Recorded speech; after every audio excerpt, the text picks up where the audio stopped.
Welcome to Democracy Now!, democracynow.org, the War and Peace Report. I'm Amy Goodman.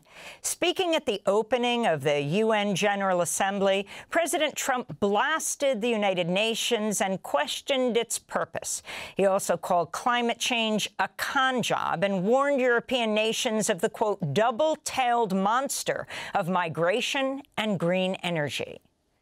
Not only is the UN not solving the problems it should, too often, it's actually creating new problems for us to solve. The best example is the #1 political issue of our time, the crisis of uncontrolled migration. It's uncontrolled. Your countries are being ruined. The United Nations is funding an assault on Western countries and their borders. Outside the United Nations, protesters gathered urging an end to Israel's war on Gaza. This comes as 10 more countries recognize Palestinian statehood, bringing the total to more than 150 countries. I would say that recognizing Palestinian state right now without actually taking real action to stop the ongoing genocide of the Palestinian people is just symbolic. It's hypocritical. It means nothing. Israel is intensifying its bombardment of Gaza City, pushing its military forces to the heart of the city after ordering more than 1 million residents to flee. Israeli attacks have killed more than 50 people in Gaza today alone. Here's Mohammed, a displaced Palestinian mother of 2. We were determined to stay in our neighborhood, in Sabra, and not leave, but the situation we saw was extremely dangerous and difficult. These robots that came to our area made us leave without realizing it. The Gaza-bound Global Samud Flotilla is reporting that explosions, multiple drones, and chemical devices have targeted their boats near Greece. The group says it's the 7th attack on the flotilla. In response, Italy sent a Navy ship to protect the boats. The Global Samud Flotilla is preparing to leave soon to Gaza in an attempt to break the Israeli blockade. Passengers include the Swedish activist Greta Thunberg and Nelson Mandela's grandson, the South African MP Mandla Mandela. Here's another of the activists aboard the flotilla. We have been attacked by 8 drones.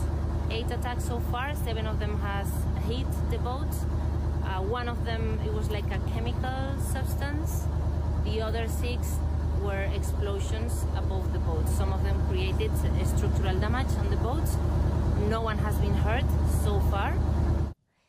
The UN Commission of Inquiry on the occupied Palestinian territory says Israel's looking to establish permanent control of Gaza and establish a Jewish majority in the occupied West Bank. The report's set to be presented next month to the UN General Assembly. In a statement, Navi Pillay, the head of the commission, said Israeli actions had, quote, deepened the misery of the Palestinian people and deprived them of resources indispensable for their survival, including the capacity to produce food, unquote. President Trump has said Ukraine, backed by the European Union and NATO, could win back territory captured by Russia's full-scale invasion. Trump's comments Tuesday marked a dramatic shift in his position on Russia's war on Ukraine. Following a meeting with Ukrainian President Volodymyr Zelensky on the sidelines of the UN General Assembly yesterday, Trump wrote on Truth Social, quote, with time, patience, and financial support of Europe, and in particular NATO, the original borders from where this war started is very much an option. Trump had previously said both Ukraine and Russia would have to cede land to end the war. Trump also signaled support for NATO attacks on Russian aircraft that enter the airspace of member countries. Syrian interim President Ahmed al-Sharaa sat for an interview with former CIA Director David Petraeus in New York yesterday. Petraeus had commanded U.S. forces during the invasion of Iraq and imprisoned al-Sharaa from 2006 to 2011. Al-Sharaa had a $10 million bounty placed on his head by the U.S. as leader of the Syrian militant group Hayat Tahrir al-Sham. The bounty was lifted last December. Here's General Petraeus speaking with President al-Sharaa yesterday. We thank you for sharing your vision today We wish you strength and wisdom in the difficult work ahead. We obviously hope for your success, inshallah, because at the end of the day, your success is our success. The European Union and the World Health Organization are disputing President Trump's warning linking acetaminophen during pregnancy with autism. In a statement, the European Medicines Agency said, quote, available evidence has found no link between the use of paracetamol, another name for acetaminophen, during pregnancy and autism. Here's Justine Roberts, founder of the London-based parenting forum, Mumsnet. I think it's really important that you follow the evidence and the science. And I think most people on Mumsnet are aware that Trump says a lot of stuff which is not to be trusted.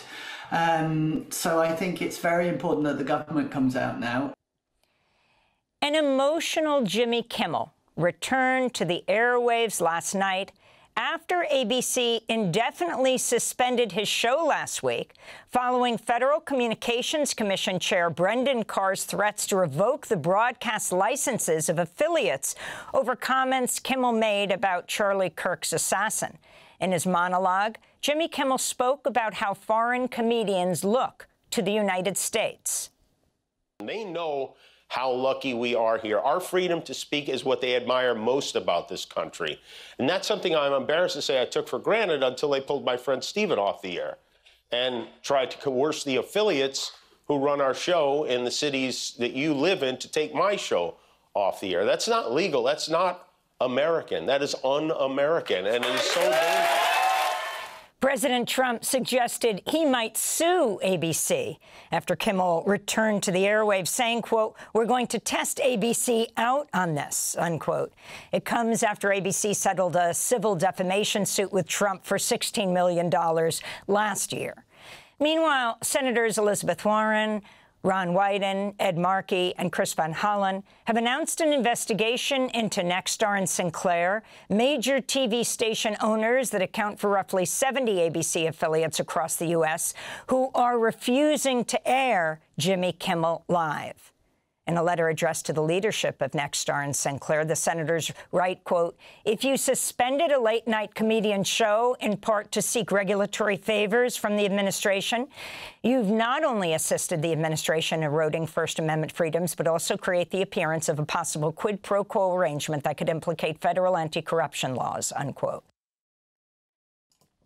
Nexstar is currently seeking FCC approval for its $6.2 billion merger with Tegna, while Sinclair is also exploring a possible merger for its broadcast business. In Haiti, at least 11 people, most of them children, were killed after a drone attack struck a birthday party in Port-au-Prince Saturday. The attack supposedly targeted gang leaders. Experts have denounced the strikes as a violation of international law, blaming Haiti's interim government, which earlier this year hired foreign military contractors to conduct lethal operations against gangs who've seized Port-au-Prince and vast swaths of territory across Haiti. The contractors work for a company owned by Trump ally Eric Prince, also the founder of Blackwater. A group of 11 people deported from the United States to Ghana have all been returned to their home countries despite fearing torture and persecution. The nationals from Nigeria, Togo, Mali, Gambia, and Liberia had previously sued the Ghanaian government to fight their removal and said their deportation from Ghana was expedited without access to lawyers or due process. The Trump administration has third-country agreements with several nations, including Ghana, which agreed to accept U.S. deportees of different nationalities as part of Trump's crackdown on immigrants. The Trump administration's issued fresh sanctions as the U.S. intensifies punitive measures in response to Brazil's criminal prosecution of former far-right President Jair Bolsonaro. Earlier this month, Brazil's Supreme Court sentenced Bolsonaro to more than 27 years in prison for plotting a military coup after his election defeat in 2022. Trump officials have moved to sanction the wife of the Brazilian Supreme Court Justice, Alexandra de Moraes, who led the probe into Bolsonaro, a Trump ally. The coup plot included assassinating current President Luiz Inácio Lula da Silva. Lula took aim at Trump in his UN General Assembly speech, which opened UNGA yesterday. There is no justification for unilateral and arbitrary measures against our institutions and our economy. The attack on independence of the judiciary is unacceptable. This interference in internal affairs is aided by a subservient far right that longs for former hegemony. Lula's opening dress opened the UN General Assembly. He was followed by President Trump. A jury in Florida yesterday found Ryan Roth guilty of attempting to assassinate President Trump last year on a golf course. As the jury left, Roth started stabbing himself in the neck with a pen. He faces life in prison when he is sentenced. House Democrats have launched a series of probes against Trump's so-called border czar, Tom Homan, amidst revelations he was recorded last year accepting a bag with $50,000 in cash from a pair of FBI agents who were posing as business executives. In exchange for the money, Homan reportedly offered to help them secure future government contracts. Maryland Congressmember Jamie Raskin, the top Democrat on the House Judiciary Committee, is urging the Justice Department to turn over the reported tape after a bribery probe was recently shut down by Trump's DOJ. The Department of Agriculture has placed a team of hunger researchers on leave. This came just days after the Trump administration said it would end a long-standing annual food insecurity report, which officials described as, quote, redundant, costly, politicized, and extraneous, unquote. The annual report helps shape policy on how to combat hunger in the United States. And Democrat Adelita Grijalva has won a special election in Arizona's 7th congressional district. She'll replace her late father, former Representative Raul Grijalva, in Congress. After she's sworn in, Grijalva is expected to become the 218th vote needed to force the Justice Department to release more of its files on the convicted sex offender Jeffrey Epstein. And those are some of the headlines. This is Democracy Now!, democracynow.org, The War and Peace Report. I'm Amy Goodman in New York, joined by Democracy Now!'s Juan Gonzalez in Chicago. Hi, Juan. Hi, Amy, and welcome to all of our listeners and viewers across the country and around the world.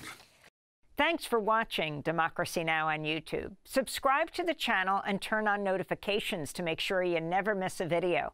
And for more of our audience-supported journalism, go to democracynow.org, where you can download our news app, sign up for our newsletter, subscribe to the daily podcast, and so much more.